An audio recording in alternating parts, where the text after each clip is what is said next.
लोकांनी विनंती केली होती, ज्यावेळेस माझ्या इकडचं बारामती लोकसभा मतदारसंघाचं मतदान संपलं आणि मी उरळी कांचन वाघ वस्तीवर सभा घेतल्या, त्यावेळेस तिथं शेवटच्या सभेला वकील मंडळी आलेली होती. तर मी म्हणलं ठीक आहे, माझी केंदूरला सभा आहे आता, त्याच्या आधी मी तुमच्याकडे येतो, तुमच्याशी चर्चा विनिमय करतो, मग पुढे निघून जातो म्हणून इकडे आले. आणि मी बहुतेकदा माझ्या भागात तरी वकील, डॉक्टर, मेडिकोगिल, महाराज आपले बार असोसिएशन अशा या लोकांच्या मिटिंग घेत असतो. आम्ही आमच्या परीनं सांगायचं काम करतो का आमच्या महायुतीच्या उमेदवाराला मतदान करायचं, कारण त्यांच्याकडं येणाऱ्या लोकांचा खूप भरणा असतो. म्हणजे काही डॉक्टरांच्याकडे पेशंट लोक असतात, वकिलांच्याकडे त्यांचे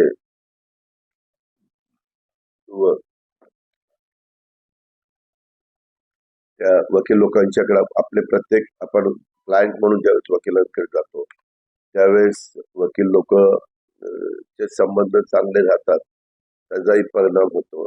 प्रयत्न करणं आपलं काम आहे म्हणून त्या पद्धतीनं माझा प्रयत्न चालू आहे.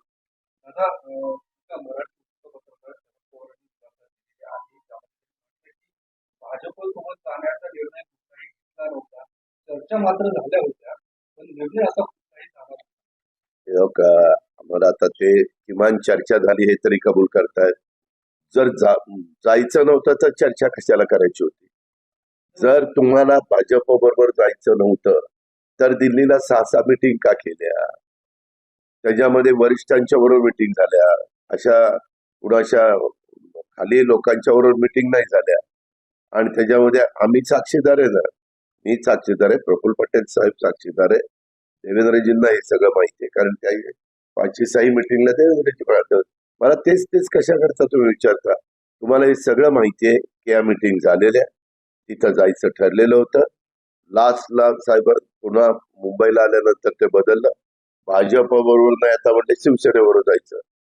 म्हणजे शिवसेना आणि भाजप एकत्रपणे गेले 35 वर्ष तर ते दोघं एकत्र काम करतायतच. त्यांची युती जगजाहीर आहे आणि देश पातळीवर पण त्यावेळेसच्या लोकांना माहित होतं. म्हणजे वाजपेयी साहेब, तुमचे हर्ष अडवाणी साहेब, स्वर्गीय प्रमोद महाजन साहेब, अशा सगळ्यांना माहित होतं. स्वर्गीय हिंदू हृदय सम्राट लोक ते बाळासाहेब ठाकरेजी, सगळं माहिती होतं.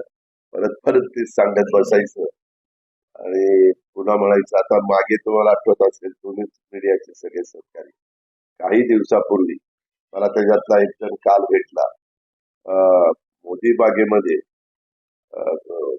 कुठल्या पक्षाच्या बरोबर जायचं याची चर्चा चाललेली होती. त्या दिवशी तुम्ही बातम्या पण लावलेल्या होत्या, आठवत आहे का?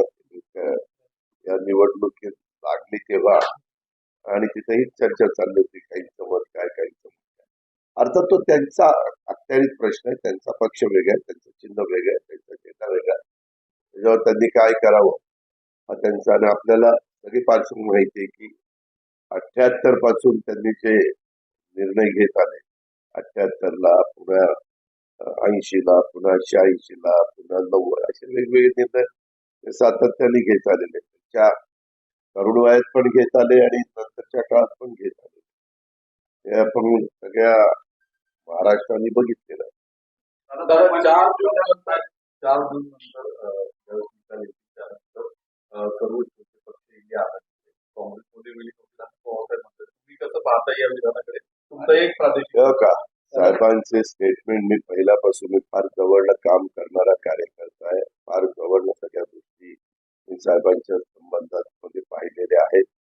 साहेबांना त्यावेळेस असं काही करायचं असतं त्यावेळेस साहेब सांगतात की मी हे माझ्या पद्धतीनं मला जे वाटतं ते मी केलं, परंतु आता माझी भूमिका ही आहे.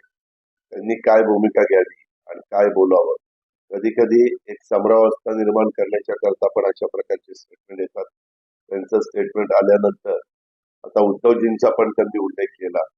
मला नाही वाटत उद्धवजी त्यांचा पक्ष कधी काँग्रेसच्या मध्ये करतील. मी जे उद्धवजींना गेले 2.5 वर्ष जवळनं पाहिलेले, मुख्यमंत्री होते, मला तिथं काम करण्याची संधी मिळायची आणि मी त्यांना जे अनुभवलं तो त्यांचा स्वभाव मी पारखलाय. किंवा एकंदरीत त्यांचं कामाची पद्धत वगैरे ते बघता उद्धवजी असा काही निर्णय घेतील पक्ष विलीन करण्याचं तुम्ही म्हणताय, असं काही करतील असं मला अजिबात वाटत नाही. पण शरद पवारांनी या इंटरव्ह्यूमध्ये नकार सुद्धा कुठेही दिला नाही. त्यावेळी शरद पवार गट काँग्रेसमध्ये विलीन करण्यासंदर्भातला प्रश्न विचारला गेला तेव्हा ते म्हटले की हा सामूहिक निर्णय असते, जो काही निर्णय घेतला जाईल म्हणजे कुठेही नकार त्यांचा नव्हता. त्यामुळे तेव्हा का कदाचित ती उच्च पवार साहेबांना ज्यावेळेस निर्णय घ्यायचा असतो त्यावेळेस ते बाकीच्या सहकाऱ्यांना सांगतात आणि असं दाखवतात तो सामूहिक निर्णय.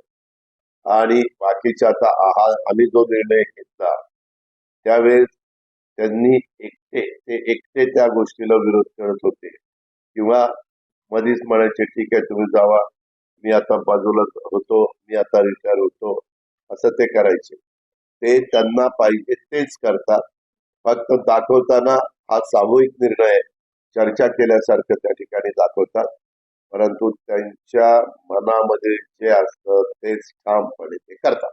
आता तुम्ही आता जसं म्हटलात की उद्धव ठाकरेंचा पक्ष हा काँग्रेसमध्ये सहभागी आहे. पण तुमच्यासोबत जे असणार पक्ष शिवसेना किंवा भाजपमध्ये फक्त औपचारिकताच बाकी आहे.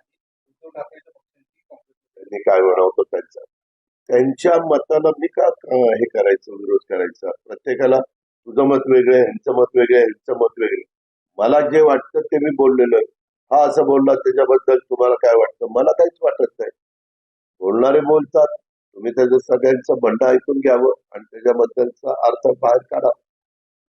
दादा काल एक महत्वाची निवडणूक साहेबांनी एक काय वाटतं?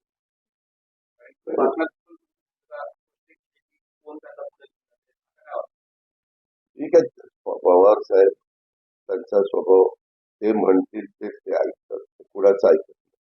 मागे देखील आम्ही सांगायचो की बाबा तुम्ही एखादी सभा घ्या, लीडर लोक करतात, बाळासाहेब ठाकरे एक प्रेस घेतात तर संध्याकाळची सभा, अशा पद्धतीनं आम्ही बऱ्याचदा सांगितलं तर ते कुणाचं ऐकत नाही, त्यांना पाहिजे ते करत असतात आणि तो त्यांचा स्वभाव आहे, तो बदलणं शक्य नाही. आता याच मुलाखतीचा एक प्रश्न आहे. शरद पवार साहेब म्हटले ज्यांनी मोदींसोबत जाण्यासाठी पक्ष सोडलाय त्यांना पक्षात पुन्हा नो एंट्री आहे. दिवाळी तुम्ही दरवर्षी एकत्रित साजरी करता पण त्यांना यावेळेस तुम्ही ना इतके काहीतरी त्याच्यातला अर्थ काढता. अहो निलेश लंकेने पक्ष सोडलेला होता, निलेश लंकेला वेलकम केलं ना राजीनामा देऊन. हे कशाचं आलंय, तुम्ही काय घेऊन बसलाय, हे फक्त सांगायचं असतं, याच्यात काही तथ्य नाही. मी तुम्हाला नेहमीच सांगतो राजकारणामध्ये कुणी कुणाचं कायमचं मित्र नसतं, कुणी कुणाचं कायमचं विरोधक नसतं. हे उगीच मोठी लोक काही बोलली हे असं बोललेले त्याच्याबद्दल तुमचं काय मत आहे, हे बोलणारे बोलणारच, त्यांना तिथं नसतं. हे उगीच मोठी लोक काही बोलली हे असं बोललेले त्याच्याबद्दल तुमचं काय मत आहे, हे बोलणारे बोलणारच, त्यांना तिथं एक समरावस्था निर्माण करायची, लोकांच्या मध्ये एक संशय कल्लोळ त्या ठिकाणी निर्माण करण्याचा त्यांचा प्रयत्न असतो. या मुलाच्या बँकेची चौकशी सुरू आहे, आपण नाकारला होता. हे मी काय नाकारलं, तुम्ही म्हणाला की ती बँक पूर्वीचे फोटो असू शकतात. नाही, मी नाकारलं नव्हतं. तिथं सीसीटीव्ही कॅमेरे प्रत्येक बँकेमध्ये आहे, तर तिथंही सीसीटीव्ही कॅमेरे असण्याची दाट शक्यता आहे. कारण तालुक्याच्या ठिकाणची बँक आहे, त्याच्याबद्दल त्याची चौकशी करावी, पाहणी करावी. त्याच्यात दोन्ही अर्थ निघू शकतात, मागचे पण फोटो दाखवू शकतात किंवा ऍक्च्युअली काय घडलं ते तर सीसीटीव्ही कॅमेरे पाहायला मिळेल. काही माझ्या नावाने कपू नका, अजिबात नाही. मी सांगितलेलं होतं की तिथं सीसीटीव्ही कॅमेरे असतील तर त्या 24 तासातले 48 तासातले सीसीटीव्ही कॅमेऱ्याचे फुटेज पाहावे आणि त्याच्याबद्दल काय नक्की झालंय, कुणी केलंय, काय केलंय, माणसं दिसतात. जर केलेलं असेल तर कोण आहे त्याच्या मागचा सूत्रधार हेही कळेल, नसेल केलं तर त्याच्यातला अर्थ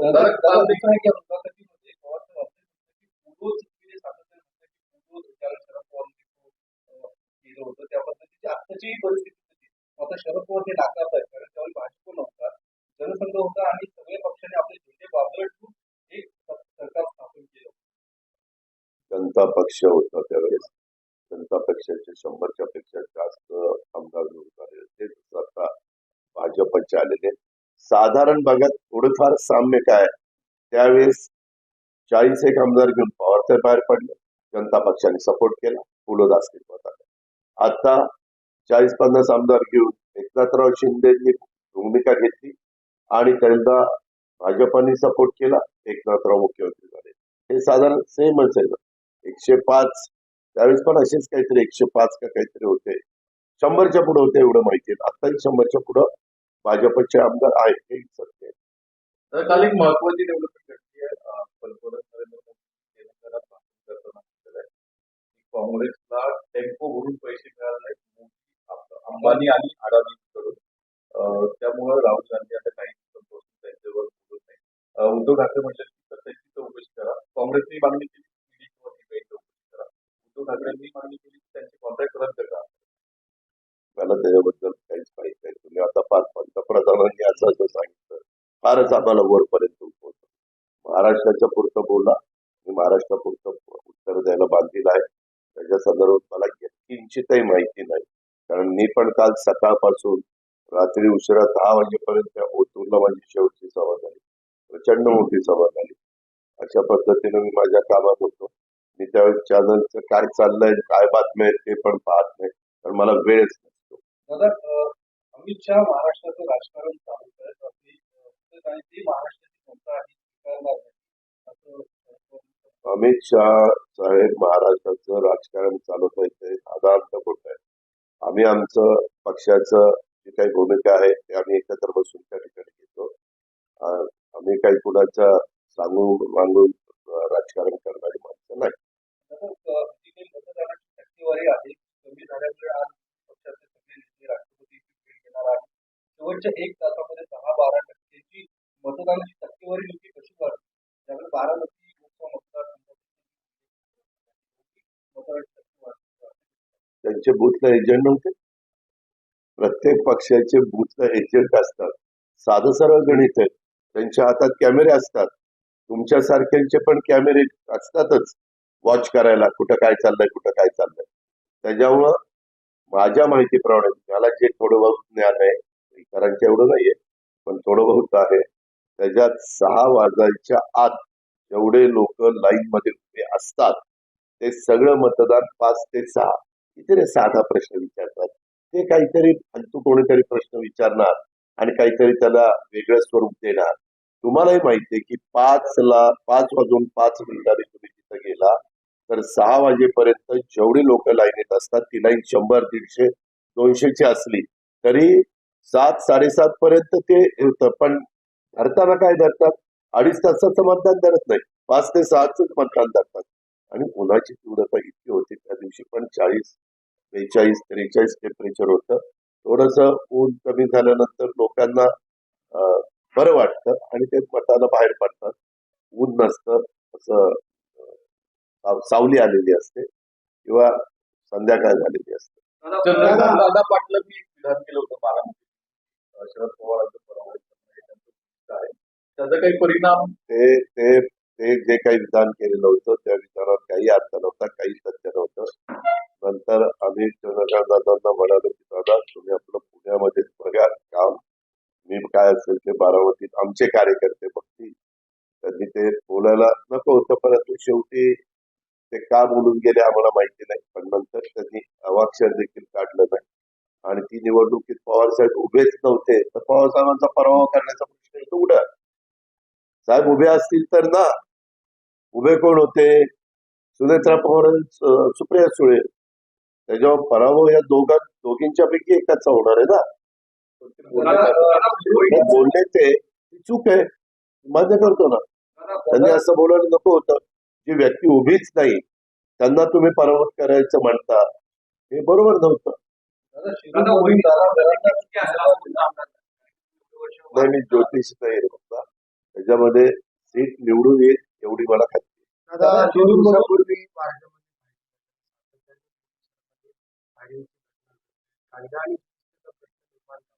का आचारसंहितेच्या काळामध्ये आम्ही काही स्टेटमेंट केलं ते आम्हाला नोटीस लागते. हे सगळं काम आता दोन्ही सीपी पुणे आणि पिंपरी चिंचवड आणि रुरलला त्या ठिकाणी ग्रामीणला काही एसपी यांचं आहे. त्याकरता त्यांनी त्यांच्या विचार केला पाहिजे, त्यांनी ते पाहिलं पाहिजे. कायदा सुव्यवस्था उत्तमपणे ठेवण्याचं काम हे पोलीस खात्याचं आहे. आचारसंहितेच्या काळामध्ये आम्हाला आदेश द्यायला मर्यादा पडतात. त्यावेळेस पूर्णपणे जबाबदारी ही त्या वरिष्ठ अधिकाऱ्यांची असते. दादा शिरूरमध्ये दादा घरातला उमेदवार देणार होते मात्र त्यांनी अमोल कोल्हेच्या बाजूने आल्यानंतर त्यांनी निर्णय बदलला असं पौराणिक काळच्या हे दादांचं खोटं आहे. रोहितला काय झालंय, थोडस त्याचा बॅलन्स बिघडला अलीकडे, काही पण बरोबर आलं. ते एक गुंड्यांचा एक दादा तुमच्या याच्यामध्ये कायवळ प्रचार करत होता असणार आणि व्हिडिओ शेअर म्हटलं पाहिजे. तो मावळ काही गुंड तुमचा प्रचार मला नाही माहिती. मी एवढा हुशार नाहीये की उद्या तुम्ही प्रचार करत असला तर तुम्ही गुंड आहे का कोण आहे आम्हाला काही माहित नसतं. आम्ही असले धंदे कधी केलेले नाहीये. सगळ्या पत्रकारांना अख्ख्या महाराष्ट्राला माझं 91 पासूनचं राजकारण माहितीये. एकदा फक्त माझी चूक झालेली होती. आमचे आजमबाई पानसरे पिंपरी चिंचवडचे अध्यक्ष असताना त्यांनी सांगितलं की दादा एकाला आता पक्षात घ्यायचंय आणि त्यावेळेस त्यांनी त्या व्यक्तीला पक्षात घेतलेलं होतं आणि ती व्यक्ती चं रेकॉर्ड अतिशय खराब होतं आणि लगेचच मीडियाला सुरू झालं. मी पक्षात घेतलं, मला माहितीच नव्हतं ती व्यक्ती कोण किंवा काय, काहीच. माझा सुतराम आणि उन्हाची तीव्रता इतकी होती त्या दिवशी पण 40, 42, 43 टेम्परेचर होतं. थोडस ऊन कमी झाल्यानंतर लोकांना बरं वाटतं आणि ते मताला बाहेर पडतात. ऊन नसतं असं सावली आलेली असते किंवा संध्याकाळ झालेली असते. दादा पाटलांनी एक विधान केलं होतं बारामतीत शरद पवारांचं पराभव करणं हे त्यांचं उद्दिष्ट आहे. त्याचा काही परिणाम ते ते ते जे काही विधान केलेलं होतं त्या विधानात काही अर्थ नव्हता, काही सत्य नव्हतं. नंतर आम्ही चंद्रकांत दादांना म्हणालो की दादा तुम्ही आपलं पुण्यामध्येच बघा काम, मी काय असेल ते बारामतीत आमचे कार्यकर्ते बघतील. त्यांनी ते बोलायला नको होतं, परंतु शेवटी ते का बोलून गेले आम्हाला माहिती नाही. पण नंतर त्यांनी अवाक्षर देखील काढलं नाही आणि ती निवडणुकीत पवार साहेब उभेच नव्हते तर पवार साहेबांचा पराभव करण्याचा प्रश्न येतो कुठं? साहेब उभे असतील तर ना. उभे कोण होते? सुनेत्रा पवार, सुप्रिया सुळे. त्याच्यावर पराभव या दोघींच्या पैकी एकाचा होणार आहे ना. ते बोलले ते चूक आहे, मान्य करतो ना. त्यांनी असं बोलायला नको होतं. जी व्यक्ती उभीच नाही त्यांना तुम्ही पराभूत करायचं म्हणता, हे बरोबर नव्हतं. नाही, मी ज्योतिष नाही आहे बघा. त्याच्यामध्ये सीट निवडून येईल एवढी मला खात्री आहे. दादा 2 दिवसापूर्वी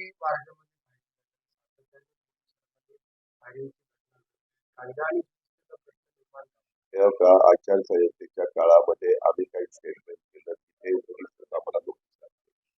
हे सगळं काम आता दोन्ही सीपी पुणे आणि पिंपरी चिंचवड आणि रुरलला त्या ठिकाणी ग्रामीणला काय एसपी यांचं आहे. त्याकरता त्यांनी त्यांच्या विचार केला पाहिजे, त्यांनी ते पाहिलं पाहिजे. कायदा सुव्यवस्था उत्तमपणे ठेवण्याचं काम हे पोलीस खात्याचं आहे.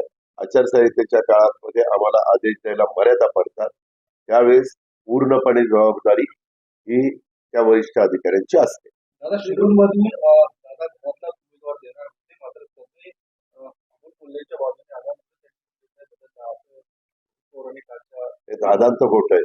रोहितला काय झालंय, थोडस त्याचा बॅलन्स बिघडला अलीकडे, काही पण बरोबर आलं. ते एक गुंड्यांचा एक दादा तुमच्या याच्यामध्ये कायवळ प्रचार करत होता असणार आणि व्हिडिओ शेअर म्हटलं पाहिजे. तो मावळ काही गुंड तुमचा प्रचार मला नाही माहिती. मी एवढा हुशार नाहीये की उद्या तुम्ही प्रचार करत असला तर तुम्ही गुंड आहे का कोण आहे आम्हाला काही माहित नसतं. आम्ही असले धंदे कधी केलेले नाहीये. सगळ्या पत्रकारांना अख्ख्या महाराष्ट्राला माझं 91 पासूनचं राजकारण माहितीये. एकदा फक्त माझी चूक झालेली होती. आमचे आजमबाई पानसरे पिंपरी चिंचवडचे अध्यक्ष असताना त्यांनी सांगितलं की दादा एकाला आता पक्षात घ्यायचंय आणि त्यावेळेस त्यांनी त्या व्यक्तीला पक्षात घेतलेलं होतं आणि ती व्यक्ती चं रेकॉर्ड अतिशय खराब होतं आणि लगेचच मीडियाला सुरू झालं.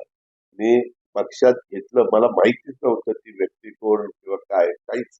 माझा सुतराम संबंध नव्हता आणि मग आजमवर विश्वास ठेवला कारण तो माझ्या पक्षाचा अध्यक्ष होता. विश्वास ठेवला, घेतला, कळायला लगेचच आम्ही त्यांना पक्षातनं हे पण केलं, हकालपट्टी पण केली. दादा शिरूरची तुम्ही बैठक घेतात पण काय होतं अमोल कोल्हे यांनी ड्राफ्ट काढला त्यामध्ये 3 टर्म खासदार असतानाही शिरूरसाठी आढावा पाटील यांनी काही ना केलं नाही मागितलं नाही फक्त टॉर्पेडोचं कामाचं सबमरीनचं कामाचं त्या संदर्भात त्याच्याबद्दलचं उत्तर त्यांच्या चिरंजीवांनी उरळी पंचायतच्या सभेमध्ये दिलेलं आहे. जर शिवाजीराव आढळरावांचं काही काम नसतं तर पहिल्या वेळेस ते निवडून आले, दुसऱ्या वेळेस पण निवडून आले, तिसऱ्या वेळेस पण निवडून आले आणि चौथ्या वेळेस ते पराभूत झाले. ते फार काही मतांनी पराभूत झाले नाही. उलट मी काल शिरूरवाल्यांना म्हणत होतो लोकसभा मतदारसंघात की 15 वर्षामध्ये मी यांची कारकीर्द शिवाजीराव पाटलांची आणि आपण नाव घेतलं त्यांची 5 वर्षाची कारकीर्द, त्याची तुलना करा. 5 वर्षाच्या कारकिर्दीमध्ये ही व्यक्ती राजीनामा द्यायला निघाली होती. हे त्रिवार सत्य आहे. याला मी कित्येक बैठका घेतल्या, नका देऊ नका देऊ नका देऊ, तुम्ही असं करू नका, 5 वर्ष संपू द्या. काल मला आंबेगाव सातगाव पठाराच्या परिसरातले काही आदिवासी बांधव भेटले. ते म्हणले दादा आमच्याकडे तर 5 वर्षात ते फिरकलेच नाही. त्याच्यामुळे उगीच आता स्वतःला कुठला मुद्दा राहिला नाही आणि काहीतरी आरोप करायचे. त्या आरोपाला तथ्य असेल तर तुम्ही तपासा, रेकॉर्ड काढा की शिवाजी आढळरावांनी 15 वर्षात कुठले प्रश्न विचारले, कुठलं काय केलंय. पण एकंदरीत शिवाजीराव आढळराव पाटील कामाचा माणूस आहे आणि त्यांनी 5 वर्ष पराभूत झाले तरी संपर्क चांगला ठेवलेला होता. 5 वर्षात त्यांनी या ना त्या प्रकारे एकनाथराव शिंदेची मदत घेऊन, माझी मदत घेऊन, दिलीपरावांशी चांगले संबंध ठेवून विकास कामं करण्याचा प्रयत्न केलेला आहे. पराभूत होऊन देखील त्याचा मी साक्षीदार आहे. त्यांनी डीपीसी मध्ये देखील यंदा काहीतरी 40 कोटी किंवा त्याच्यापेक्षा जास्तीची कामं म्हणजे त्यांच्या भागातल्या लोकांना विकास कामं करता तो निधी उपलब्ध करून दिला. दादा तुम्ही सुद्धा एका वृत्तपत्राला मुलाखत दिलेली आहे. त्यामध्ये राज्यसभेच्या जागेसंदर्भातला तुम्हाला एक राज्यसभेची जागा मिळाली आहे. ती जागा पार्थ पवार त्या जागेवर काय आम्हाला जागा मिळालेली आहे सातारच्या संदर्भात. सातारची जागा आम्ही सिटी म्हणून सातारच्या जागेत सोडल्यानंतर सातारचीच व्यक्ती सातारा जिल्ह्यातलीच आम्ही तिथं राज्यसभेला देणार आहे. काही आपली हरकत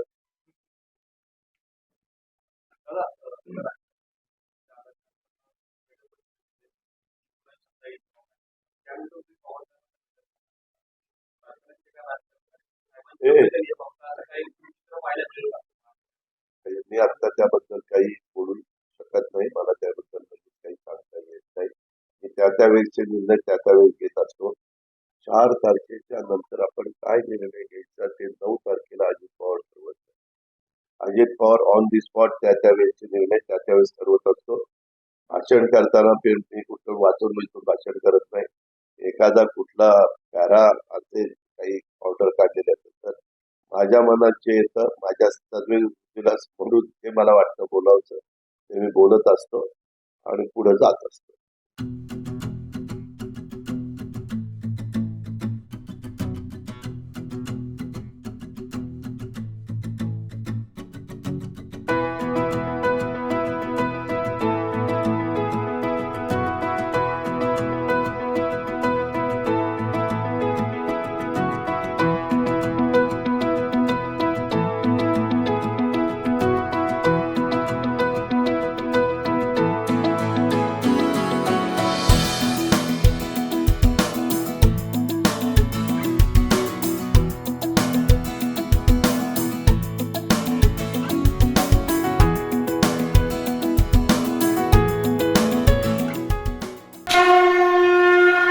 जय भोलेनाथ, जय जय भोलेनाथ. गुरुकृपा ट्रॅव्हल्सची सुनियोजित tour.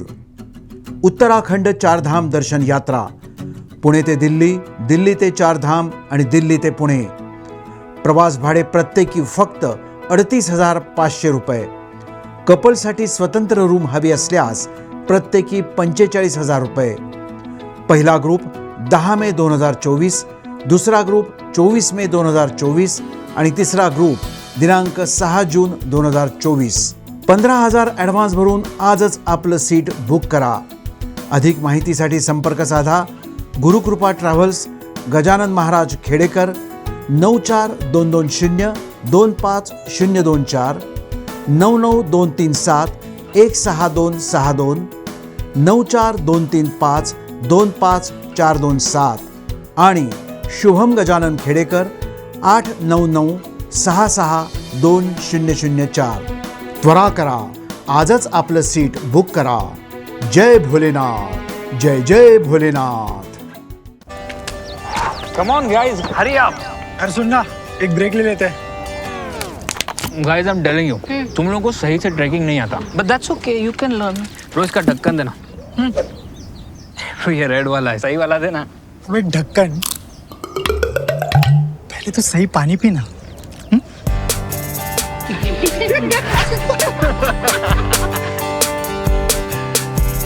Manikchand Oxyrich, proudly Indian.